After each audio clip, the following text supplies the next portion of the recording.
Breaking news. Nasrapur अत्याचार प्रकरणातील आरोपीला फाशीची शिक्षा.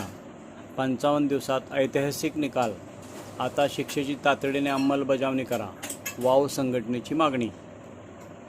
सोलापूर. पुणे जिल्ह्यातील भोर तालुक्यातील नसरापूर येथे 3.5 वर्षाच्या निष्पाप चिमुकलीवर अत्याचार करून तिची निर्घृण हत्या करणाऱ्या दोषी भीमराव कांबळे याला पुण्यातील विशेष न्यायालयाने मरेपर्यंत फाशी अशी कठोर शिक्षा सुनावली आहे.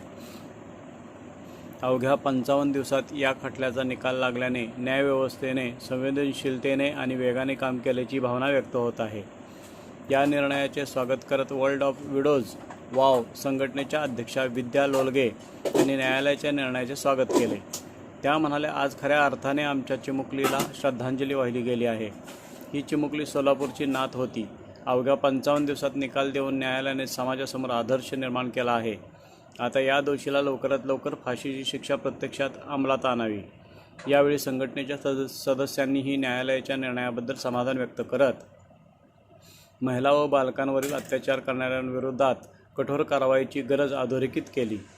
अशा गुन्ह्यांमध्ये जलद तपास, जलद न्याय आणि शिक्षेची प्रभावी अंमलबजावणी झाली तरच समाजात कायद्याचा धाक निर्माण होईल आणि भविष्यात अशा घटना रोखण्यास मदत होईल, असे मत उपस्थितांनी व्यक्त केले. विशेष न्यायाधीश S.R. साळुंके यांनी शिक्षा सुनावताना आरोपीला उद्देशून कठोर शब्दात टिप्पणी केल्याचीही चर्चा असून या निर्णयामुळे पीडित कुटुंबाला न्याय मिळाल्याची भावना समाजात व्यक्त होत आहे. यावेळी विद्या लोलगे, मदिना पटेल, पुष्पा हलगुडे, शारदा मसुदी, अफरीन पटेल, उषा नरले, अर्चना आवारे, अनुजा उमाटे यांच्यासह वाव संघटनेच्या महिला पदाधिकारी व सदस्य मोठ्या संख्येने उपस्थित होत्या. सर्वांनी एकमुखाने दोषीला लवकरात लवकर फाशीची शिक्षा अंमलात आणण्याची मागणी केली. RPS star news Sangeeta Phalke. आज न्याय मिळालेला आहे, कारण की ही जी घटना ही महाराष्ट्राला काळीमा फासणारी घटना होती. देशात अशी कुठेही अशी घटना घडली तर याच पद्धतीवर, याच धर्तीवरती न्याय मिळावा अशी आम्ही अपेक्षा व्यक्त करतो. तसेच माननीय मुख्यमंत्री देवाभाऊ यांनी शब्द दिलेला होता की मी फास्ट ट्रॅक कोर्टामार्फत ताबडतोब आणि त्वरित निकाल लावून घेतो. तो शब्द आज त्यांनी पाळलेला आहे.